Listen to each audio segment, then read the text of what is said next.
बिस्मिल्लाहिर्रहमानिर्रहीम अस्सलाम वालेकुम। तो आज हम प्रिपरेशन ऑफ फिनोल का पार्ट 3 पढ़ने जा रहे हैं। फर्स्ट पार्ट के अंदर एक चीज़ मैंने आपको बताई थी कि जब हम किसी भी चीज़ को प्रिपेयर या सिंथेसाइज करते हैं तो हमारे सामने दो स्केल होते हैं, एक कहलाता है स्मॉल स्केल, एक कहलाता है लार्ज स्केल। स्मॉल स्केल का दूसरा नाम क्या है? Laboratory preparation. जबकि लार्ज स्केल का दूसरा नाम क्या है? Industrial preparation.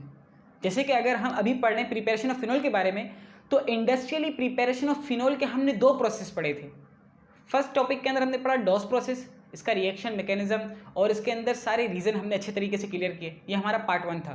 और पार्ट 2 के अंदर हमने पढ़ा था हुक्स प्रोसेस, इसका दूसरा नाम है क्यूमीन प्रोसेस। इसका भी रिएक्शन मैकेनिज्म और जितने रीजन थे और जितने सवाल थे उसको वहाँ पर क्लियर कर दिया। तो मतलब ये कि हमने इंडस्ट्रियली प्रिपरेशन के अंदर दो प्रोसेस पढ़े, एक का नाम डॉस प्रोसेस, दूसरे का नाम हुक प्रोसेस।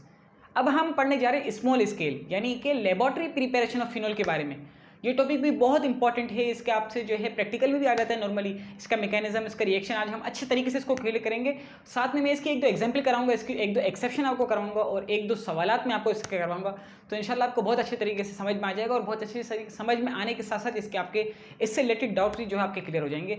और अगर आपको कोई टॉपिक अपलोड करवाना हो, कोई टॉपिक में अगर कोई जो है आपको कन्फ्यूजन हो, तो आप बिल्कुल जो है कमेंट बॉक्स में पूछ सकते हैं। तो इंशाल्लाह मैं आपको अगर छोटा सा जवाब हो तो वहीं आपको क्लियर कर दूंगा, अदरवाइज मैं इंशाल्लाह आपको उसके लिए एक अच्छी सी जो है वीडियो या लेक्चर आपके लिए बना दूंगा। ठीक है, तो स्टार्ट करते हैं। बस अब हम अपना टॉपिक का नाम क्या है? आज हम पढ़ने जा रहे हैं लेबॉर्ट्री प्रिपरेशन ऑफ फिनोल के बारे में। असल जो टॉपिक का नाम है हमारा वो क्या है? Preparation of phenol. ठीक है, प्रिपरेशन ऑफ फिनोल ये हमारा टॉपिक है।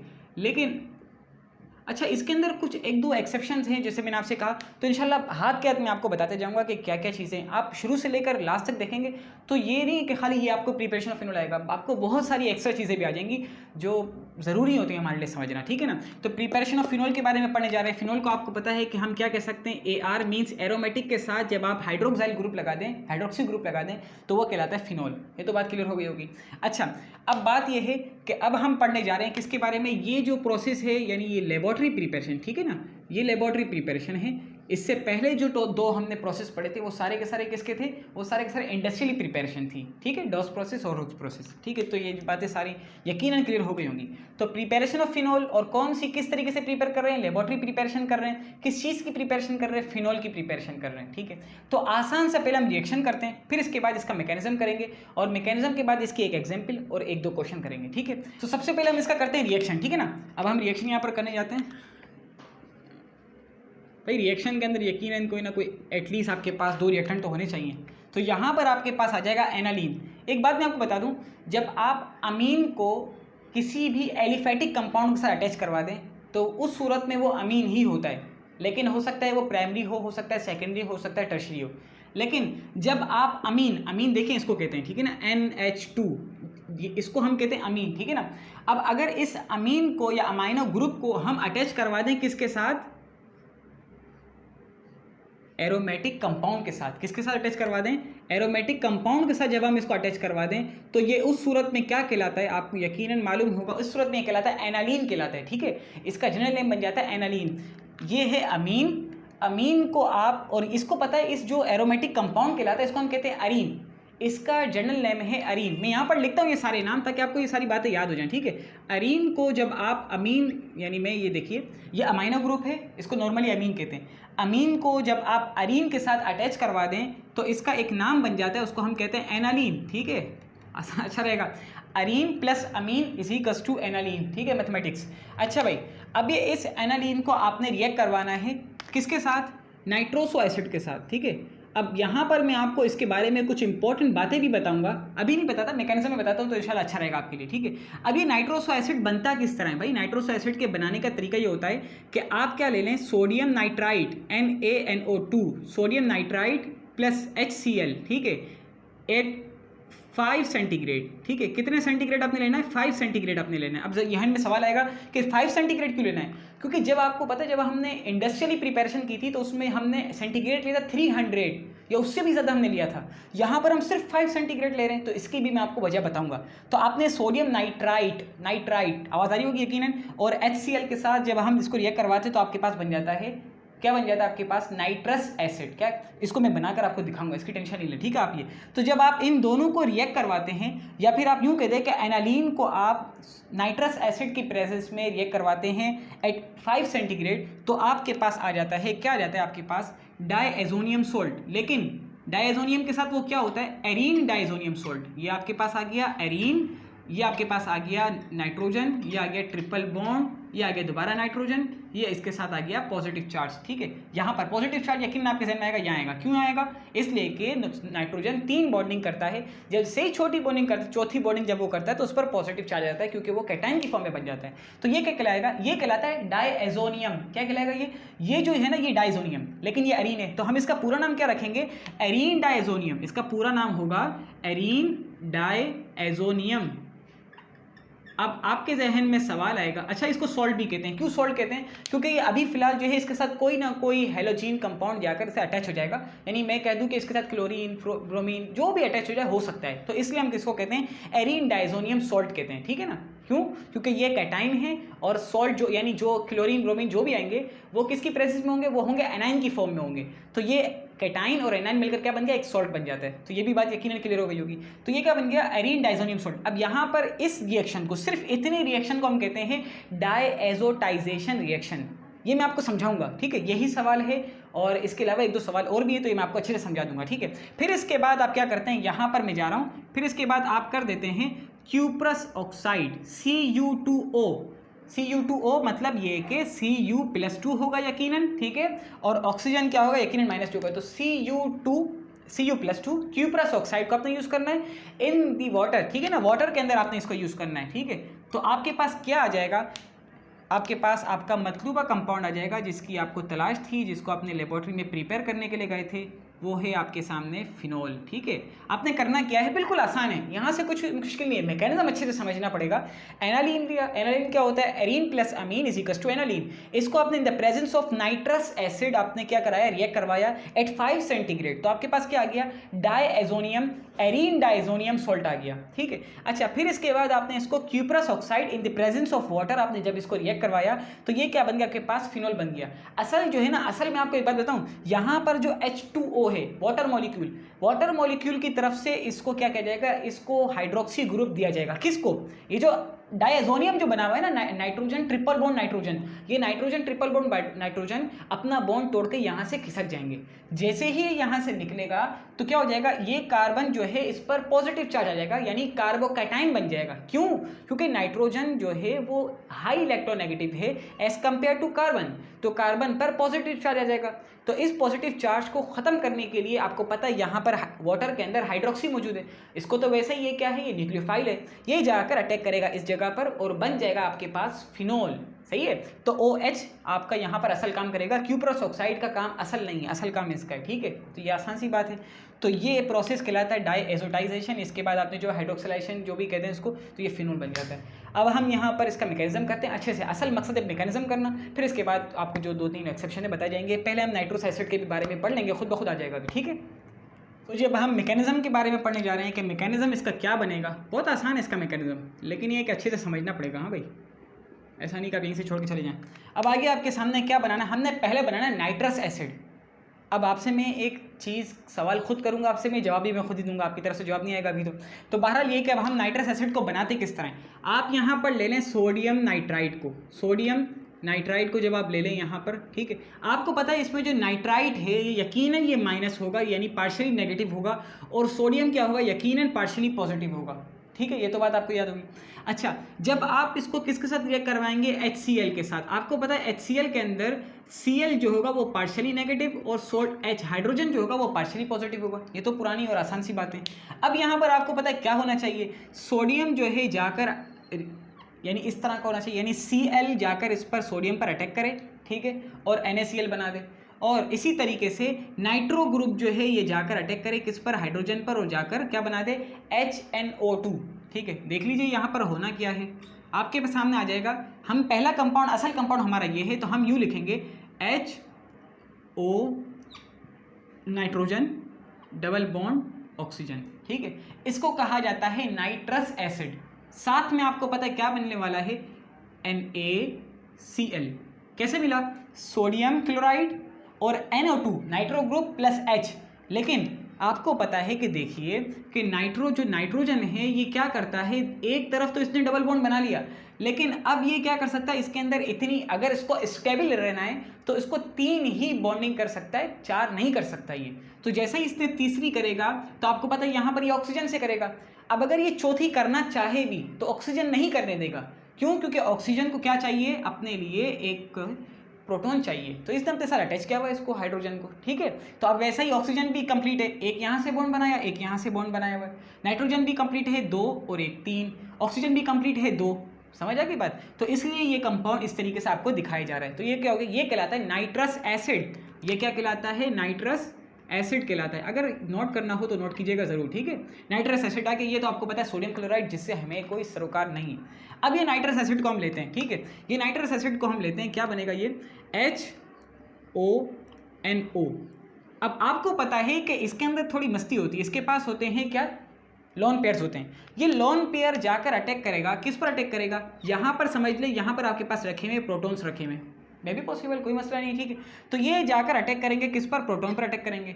ये बना क्या देगा अपने साथ, ये बना देंगे कुछ इस तरीके से, नाइट्रो ग्रुप तो पी जगह, यानी जो NO है या पी जगह पर है, ठीक है। यहाँ पर ऑक्सीजन, हाइड्रोजन जो पहला वाला था, अब आ गया ये वाला, ठीक है। लेकिन आपको पता है ऑक्सीजन जब 2 के अलावा तीसरी बॉन्डिंग जब करता है तो इस पर आ जाता है पॉजिटिव, ठीक है, टोटली पॉजिटिव, यानी अब ये बन गया ऑक्सोनियम आयन, ठीक है, हाइड्रोनियम आयन भी कह सकते हैं। अब ये क्या करेगा, ये अब अपने आप को स्टेबल करने के लिए ये भाई साहब निकल जाएंगे यहाँ से, निकल जाएंगे यहाँ से। और आपको पता है जब ये निकलता है ना हाइड्रोनियम, यानी जब ये पूरा जब निकलता है तो अपना पॉजिटिव चार्ज पीछे वाले को देकर जाता है। क्यों? क्योंकि आपको पता है ऑक्सीजन हाई इलेक्ट्रोनेगेटिव है, तो अपना इलेक्ट्रॉन नाइट्रोजन से लेकर जाएगा और नाइट्रोजन के पास प्रोटॉन छोड़कर जाएगा। तो मतलब ये है कि आपको पता है कि नाइट्रोजन पर क्या हो जाएगा, नाइट्रोजन के पहले कितने बॉन्ड बने हुए थे, 2 बने हुए थे, 2 ही बने रहने दें, लेकिन इस पर पॉजिटिव चार्ज आएगा। इसका सवाल आपके जहन में आएगा कि यार अभी तो उसने 3 तो बॉन्डिंग नहीं की, बल्कि 4 करने के बाद इस पर पॉजिटिव आता है, अभी कैसे आया? तो मैं आपको जवाब दूंगा कि वाटर मॉलिक्यूल जो यहाँ से निकला है तो ऑक्सीजन ने इसको नाइट्रोजन पर पॉजिटिव देकर गया है, ठीक है। लेकिन साथ में यहाँ पर क्या बना हुआ है, वाटर मॉलिक्यूल भी है, जिसको आप यहाँ ना लिखें या लिखें कोई मसला नहीं, इसके हमें कोई काम नहीं है। लेकिन आपको पता है कि ये 3 बॉन्डिंग भी कर सकता है।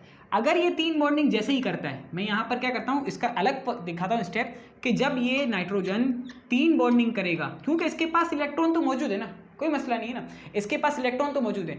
ये अपने आप को स्टेबल करने के लिए क्या करेगा, इसके पास जो नाइट्रोजन के पास जो लोन पेयर मौजूद हैं, ये अपना यहाँ पर डोनेट करेगा और इसके साथ बॉन्ड बना लेगा, तीसरा बॉन्ड। तो ये क्या बन गया, ये कहलाता है नाइट्रोसो। ये क्या कहलाता है, नाइट्रोसो। लेकिन जैसे ही ये नाइट्रोजन की और ऑक्सीजन की 3 बॉन्डिंग बनेगी तो ऑक्सीजन पर आ जाएगा पॉजिटिव चार्ज। क्यों?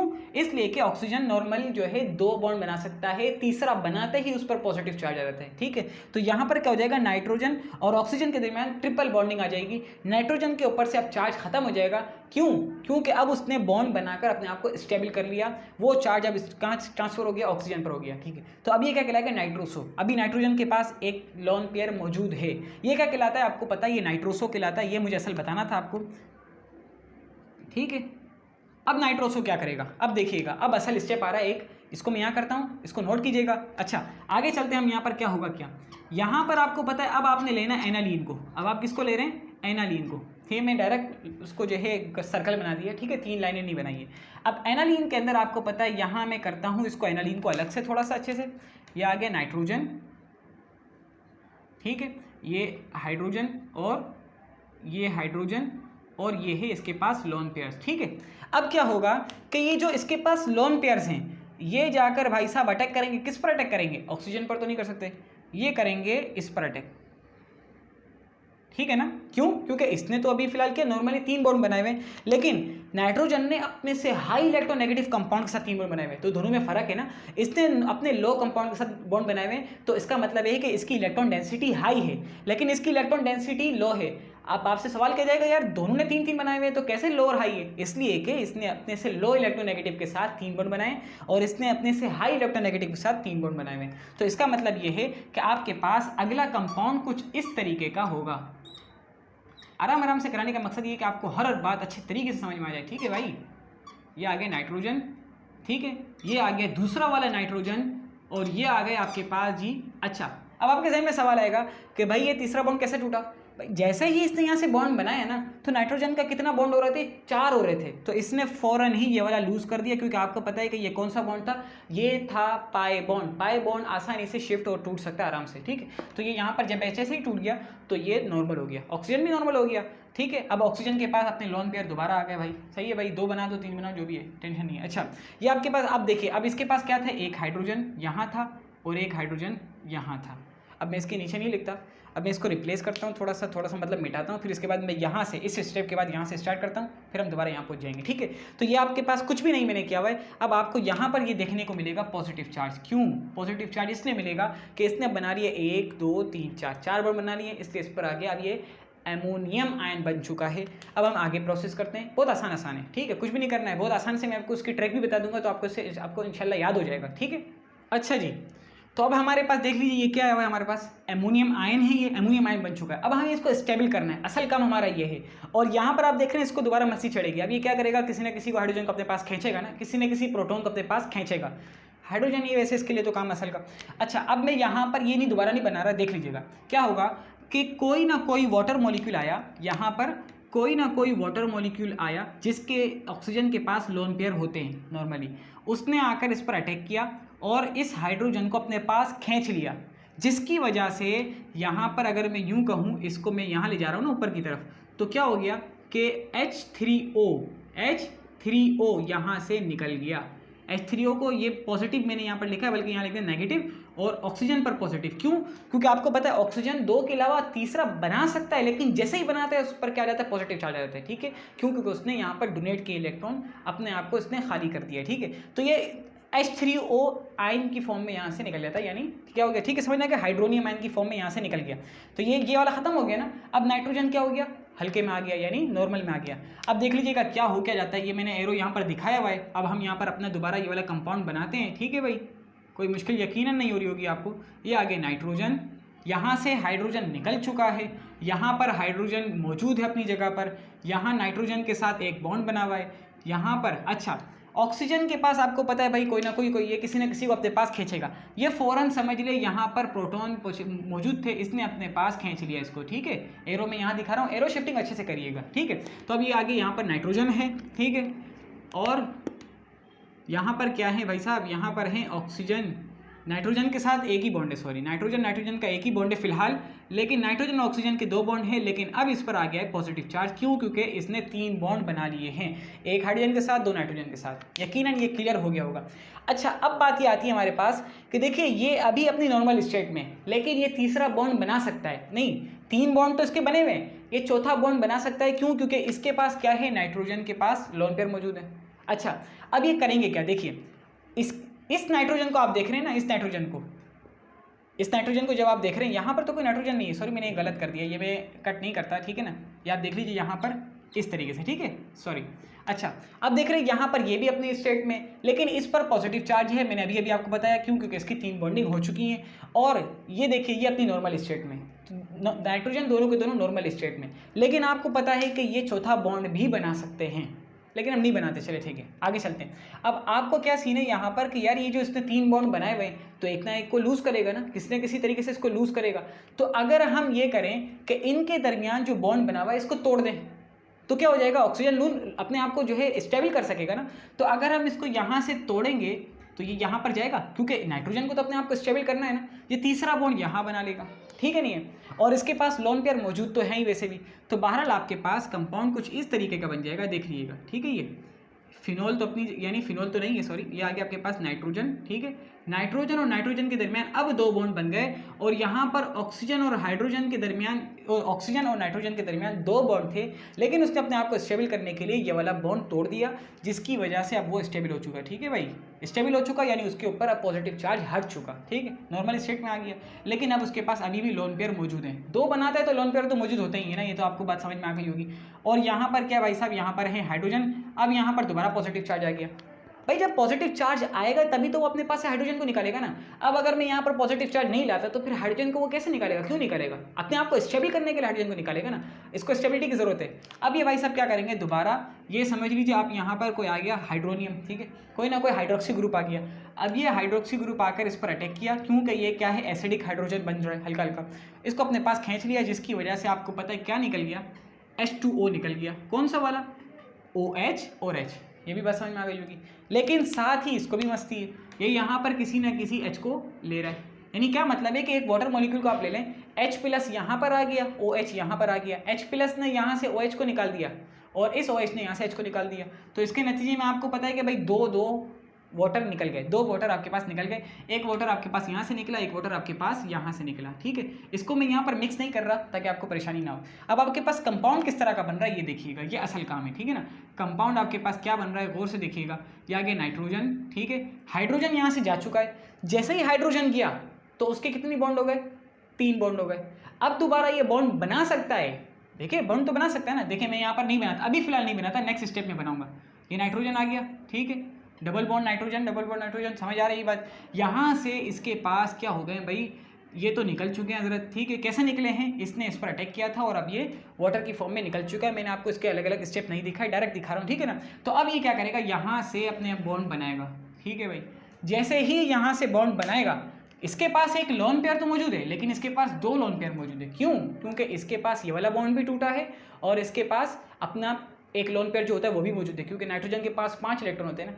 अब ये क्या करेंगे भाई साहब, ये अपना लोन पेयर लाएगा, ये अपना बचा हुआ इलेक्ट्रॉन लाएगा, दोनों मिलकर क्या कर लेंगे, दोनों मिलकर एक बॉन्ड बना लेंगे, जिसको मैं यहाँ पर आपको दिखा रहा हूँ। ये आगे आपके पास कंपाउंड नाइट्रोजन, नाइट्रोजन कैसे, इसने अपना फ्री इलेक्ट्रॉन यूज़ किया और इसने अपना लोन पेयर यूज़ किया। तो जो अपना लोन पेयर यूज़ करेगा उसके ऊपर कौन सा चार्ज आएगा, प्लस, ठीक है ना, प्लस। हमेशा याद रख लें एक बात कि लोन पेयर यूज़ करेंगे तो पॉजिटिव चार्ज आएगा, ठीक है ना, क्योंकि उस सूरत में प्रोटॉन्स बढ़ जाते हैं, इलेक्ट्रॉन्स कम हो जाते हैं ऑर्बिट के अंदर या ऑर्बिटल के अंदर, ठीक है। तो ये इस सूरत में क्या बन गया, डायएजोनियम, ठीक है। ये जो है ना, ये बन चुका है डायएजोनियम, डायएजोनियम, ठीक है। अब यहाँ पर आप किसी भी हेलोजन कंपाउंड को अटैच करवा दे तो ये बन जाएगा सॉल्ट, लेकिन साथ में ये क्या है, ये अरीन भी है, इसकी वजह से ये क्या है, ये है अरीन। तो यकीनन आपको ये बात समझ में आई होगी। आपने यहाँ से लेकर यहाँ तक क्या किया, बिल्कुल आसान आसान आराम आराम से किया है। आपने सिर्फ क्या किया भाई यहाँ पर कि इसको स्टेबल करने के लिए पहले ये वाला इलेक्ट्रॉन तोड़ा, तो जैसे ही इसको यहाँ से बॉन्ड तोड़ा तो नाइट्रोजन के पास इलेक्ट्रॉन्स आ गए, फ्री इलेक्ट्रॉन्स। उसने क्या किया, इस नाइट्रोजन के साथ अपना डबल बॉन्ड बना लिया, क्रिएट कर लिया। जैसे ही इसने यहाँ पर डबल बॉन्ड बनाया तो इस नाइट्रोजन पर पॉजिटिव चार्ज आ गया। क्यों? क्योंकि उसके 4 बॉन्ड बन गए। उसने अपने आप को स्टेबल करने के लिए OH के साथ अटैक करवाकर हाइड्रोजन को यहाँ से रुखसत कर दिया, ठीक है। और ये वाला जो OH था इसके अंदर मस्ती, इसने अपने आप को प्रोटॉन को खींचकर अपने आप को यहाँ से यानी वाटर को यहाँ से निकाल दिया। अच्छा, जैसे ही वाटर यहाँ से निकला दोबारा इसके पास एक बॉन्ड आ गया, एक फ्री इलेक्ट्रॉन आ गया। इसने अपने आप को अपने इलेक्ट्रॉन को यूटिलाइज करने के लिए इसके साथ दोबारा बॉन्ड बनाया, तो ये तीसरा बॉन्ड था, ट्रिपल बॉन्ड हो गया, ठीक है। और जैसे ही ट्रिपल बॉन्ड बना तो ये वाला नाइट्रोजन तो पहले ही कार्बन के साथ अटैच था, तो इस वजह से इस पर आ गया पॉजिटिव चार्ज। इस पॉजिटिव चार्ज की वजह से हम इसको कहने लगे डायएजोनियम, और ये पहले से किससे अटैच है, अरीन के साथ, तो हम कहेंगे एरीन डायएजोनियम। आसान है, समझ में तो आ गया होगा यकीनन। अब यहाँ पर मैं आपको एक रीज़न का जवाब देने जा रहा हूँ, रीज़न मैं आपको बताता हूँ, फिर जवाब देता हूँ, फिर इसके बाद हम इसकी एक एग्जांपल करते हैं। अच्छा, अभी बाकी है, थोड़ा सा बाकी है, ज़्यादा नहीं बाकी। मैं अब ये मिटाता हूँ, रिप्लेस करता हूँ, फिर इसके बाद हम आगे करते हैं। अच्छा जी, तो अब आपको पता है कि ये बन गया एरीन डायज़ोनियम।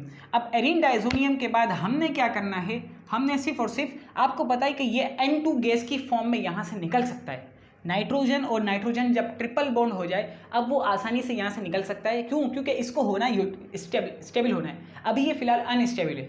यहाँ से एक बात मैं आपको ऐसे ही बता देता हूँ जल्दी जल्दी कि अगर डायएजोनियम, ये जो डायएजोनियम है ना, अगर ये डायएजोनियम एलिफेटिक के साथ अटैच हो जाए, एलिफेटिक यानी कि इथेन, ये इस तरह के चेन, तो इस सूरत में हम उसको क्या कहते हैं, डायएजोनियम सॉल्ट। नॉर्मली डायज़ोनियम कहते हैं, लेकिन या अल्काइल डायज़ोनियम की एक ही बात है। लेकिन जब ये डायज़ोनियम अरीन के साथ अटैच हो जाए तो इसको हम कहते हैं अरीन डायज़ोनियम। तो अल्काइल डायज़ोनियम और अरीन डायज़ोनियम। लेकिन अब बात ये है कि दोनों के दोनों अनस्टेबल होते हैं, दोनों के दोनों अनस्टेबल होते हैं, दोनों को इलेक्ट्रोफाइल की ज़रूरत होती है।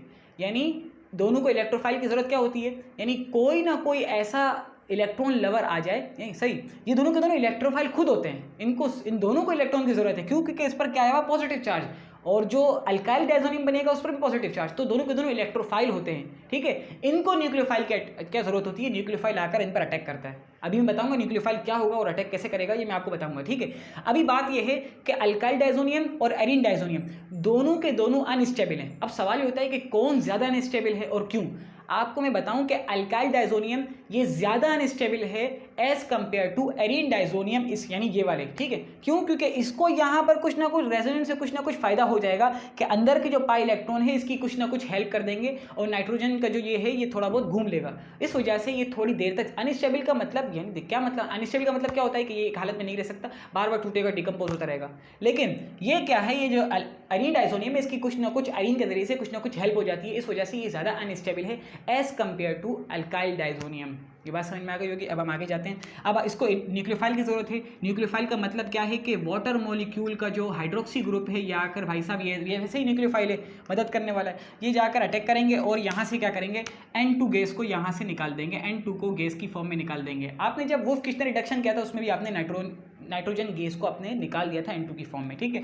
अभी आपके पास क्या बन जाएगा, जब OH जाकर अटैक करेगा तो आपको पता है N2 को निकालेगा, और साथ में जब N2 निकलेगा, देखिए जब N2 निकलेगा तो इस पर क्या आएगा, पॉजिटिव चार्ज, यानी कार्बोकैटाइन बन जाएगा, ठीक है। कार्बोकैटाइन पर OH जाकर अटैक करेगा, ये कार्बोकैटाइन यहाँ बन गया, कार्बोकैटाइन पर जब OH जाकर अटैक करेगा तो आपको पता है कि क्या बन जाएगा, फिनोल बन जाएगा, ठीक है। ये आपका असल कंपाउंड आ गया, ठीक है। अब आपको कोई करने की जरूरत नहीं है। एक और सवाल मैं आपको बता दूं कि यहाँ पर जो है आपने नाइट्रस एसिड को डायरेक्ट यूज़ नहीं करते हैं। रिएक्शन के अंदर आपको क्या लिखना पड़ता है, क्या लिखना पड़ता है, हाँ, aniline plus sodium nitride plus HCl, HONO नहीं लिखते, नाइट्रस एसिड नहीं लिखते। क्यों नहीं लिखते? आपको NaNO2 प्लस HCl लिखना पड़ता है। इसकी वजह यह है कि जो नाइट्रस एसिड है वो एक वीक एसिड है, और जो चीज़ वीक होती है वो स्टेबल नहीं होती है, वो डिकम्पोज होती रहती है। उसको आपने जो है स्टेबल करने के, देखिए मेरी बात सुनिए, मसला ये है कि अगर हम क्या कर लें, यहाँ पर सोडियम नाइट्राइड और HCl की जगह पर हम क्या ले लें, नाइट्रस एसिड को डायरेक्ट ले लें, ठीक है, यानी इसकी प्रिपरेशन यानी नाइट्रस एसिड को ले लें, तो वो नाइट्रस एसिड जो है रुकेगा नहीं, फ़ौरन क्या हो जाता है, टूट जाता है। हमारा जो काम है, यानी हमारा काम क्या, उसको डाइजोनियम बनाना, वो पॉसिबल नहीं होता उसके बगैर, तो वो काम ही नहीं आ सकता। इसीलिए हम क्या करते हैं, सोडियम नाइट्राइड को लेते हैं, HCl को लेते हैं, जैसे ही हम एनालीन को लाते हैं सबको एक साथ मिला देते हैं, और उसके दौरान हम 5 सेंटीग्रेड इसलिए रखते हैं, मैंने कहा था 5 सेंटीग्रेड इसलिए रखते हैं क्योंकि अगर वीक एसिड को ज़्यादा टेम्परेचर दिया जाए तो वो बहुत जल्दी टूट जाएगा, वैसे ही टूटता है, लेकिन उसको मज़ीद टेम्परेचर भी ज़्यादा दिया जाएगा तो उस हीट की वजह से वो बहुत जल्दी डिकम्पोज हो जाएगा। इसलिए हम उसकी स्टेबिलिटी को थोड़ा सा मतलब करने के लिए हम क्या करते हैं, टेम्परेचर भी लो रखते हैं, ताकि क्योंकि उसकी हालत ही ऐसी ना, वीक के लिए तो वीक ही काम करने पड़ते हैं ना, इसलिए वीक एसिड की थोड़ी सी स्टेबलाइजेशन के लिए हम वीक टेम्परेचर भी बिल्कुल लो लेते हैं। यकीनन आपको ये रीज़न भी समझ में आ गया होगा। अब हमने क्या करना है, इसकी जो है डाइजोनियम, इसको डाइजोटाइजेशन क्यों कहते हैं और क्या होता है वो, और साथ में एक एग्जाम्पल छोटी सी करनी है, फिर ख़त्म करना है। तो अब हम पढ़ने जा रहे हैं डायएजोटाइजेशन के बारे में। हमने कहा कि जब आप एनालीन को और सोडियम नाइट्राइड प्लस HCl को रिएक्ट कराएं एट 5 सेंटीग्रेड टेम्परेचर तो आपके पास आ जाता है डायएजोनियम सॉल्ट। इस रिएक्शन को हम कहते हैं डायएजोटाइजेशन रिएक्शन, ठीक है। तो क्यों कहते हैं भाई, अच्छा मैंने सभी बता दिया यार, ख़त्म कहानी, सारा बता दिया। डायएजोटाइजेशन हम कहते हैं कि जब आप क्या करें, एनालीन को आप क्या करें, रिएक्ट विथ नाइट्रस एसिड कह देता हूँ मैं डायरेक्ट, ठीक है, लेकिन आप याद रखिएगा सोडियम नाइट्राइड प्लस HCl, तो मैं यहाँ लिख देता हूँ nitrous acid to prepare diazonium salt.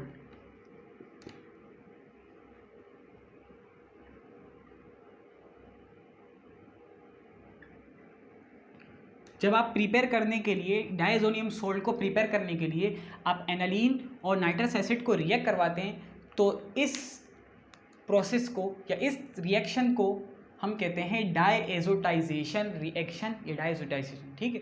अब ये भी बात हो गई। अब हमने एक एग्जांपल करनी है। मैंने अभी आपको पता है क्या लिया था, एनालीन लिया था, ठीक है, और एनालीन के अंदर जो नाइट्रोजन यानी जो अमाइनो था वो प्राइमरी अमाइनो था। क्या मतलब है कि जब नाइट्रोजन, आपको पता है कि जब किसी भी एलिफेटिक या अराइल के साथ अटैच ना हो तो उस सूरत में वो क्या होता है, अमोनिया होता है। लेकिन जब वो किसी अल्काइल के साथ अटैच हो जाए तो आपको पता है वो क्या कहलाता है, प्राइमरी कहलाता है। ठीक है, इसी तरीके से अगर वो दो के साथ अटैच हो जाए, यानी दो तरफ अगर अल्काइल आ जाए, यहाँ पर भी अल्काइल लगा दिया, यहाँ पर भी अल्काइल, तो ये बन जाता है सेकेंडरी। ठीक है ना।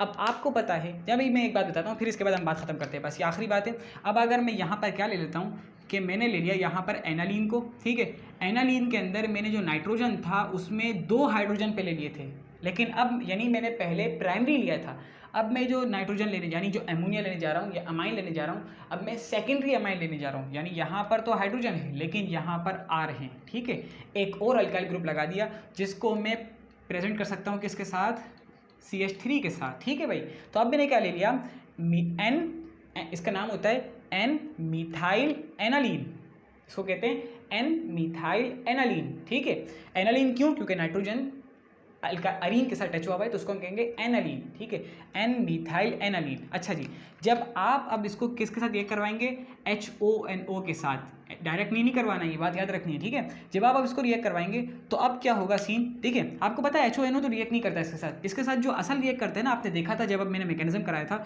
तो उसमें क्या होता है, नाइट्रस एसिड रिएक्ट करता है, सॉरी नाइट्रोसो उसके साथ रिएक्ट करता है। कौन रिएक्ट करता है इसके साथ, नाइट्रोसो रिएक्ट करता है, और उस नाइट्रोसो में ऑक्सीजन जो है नेगेटिव होता है। ठीक है, जब ये नाइट्रोसो जब क्या करेगा, इस नाइट्रोजन के साथ रिएक्ट करेगा तो उस सूरत में आपको पता है क्या निकलेगा यहाँ से। ठीक है, एक बात अहम बताने जा रहा हूँ, असल में बात ये ना, वरना मैं यहीं पर इसको ख़त्म कर देता। ये क्या होगा, ये नाइट्र, अब इसको ये आ गया CH3, यहाँ से हाइड्रोजन निकल जाएगा, क्योंकि ये हाइड्रोजन पहले स्टेप में रहेगा, फिर इसके बाद क्या होगा, निकल जाएगा बाद में। ठीक है, तो आपको पता है किस तरह निकलेगा, पूरा मैकेनिज्म मैंने आपको समझा दिया। अब देखिए, अब कोई और हाइड्रोजन है, अब कोई हाइड्रोजन नहीं है, इसका मतलब है कि ये रिएक्शन आगे प्रोसीड नहीं करेगा। जब आपके पास पहले 2 हाइड्रोजन थे तो पहले एक को रिप्लेस किया और एक बॉन्ड बनाया, जैसे अभी बन गया, फिर दूसरे को रिप्लेस किया, डबल बॉन्ड बनाया, ऐसा ही हुआ था ना। फिर जब तीसरे को रिप्लेस किया, यानी यहाँ से पूरा ये भी हटा दिया, तो फिर क्या हो गया, ट्रिपल बॉन्ड बन गया और डायजोनियम बन गया। लेकिन यहाँ पर क्या होगा कि एक को तो रिप्लेस करके एक बॉन्ड बना दिया, लेकिन दूसरा है ही नहीं जिसको रिप्लेस करें, अल्काइल तो होगा नहीं रिप्लेस, तो अब क्या करें, तो ये रिएक्शन यहाँ पर आगे प्रोसीड नहीं करता, बस खत्म हो जाता है। ठीक है ना, ये क्या बन गया आपके पास, एन नाइट्रोसो मिथाइल एनालीन, कितना आसान नाम है, एन नाइट्रोसो मिथाइल एनालीन। अच्छा, अगर आप क्या कर दें, इस हाइड्रोजन की जगह पर भी अल्काइल ले आएँ, यानी कि यहाँ पर आपने CH3 को अटैच करवा दिया, अब ये रिएक्शन क्या करेगा, आगे जाएगा ही नहीं, ख़त्म कहानी। ठीक है, ये रिएक्शन अकर ही नहीं करता। तो ये यकीनन आपको पूरी डिटेल के अंदर समझ में आ गया होगा। अगर समझ में आया तो ठीक है बताएं, और अगर नहीं समझ में आया तब भी बताएं क्या समझ में नहीं आया। ठीक है, यहाँ तक आपने देखा, इसके लिए आपका बहुत बहुत शुक्रिया, जज़ाकल्लाह, अल्लाह हाफ़िज़, अस्सलाम वालेकुम।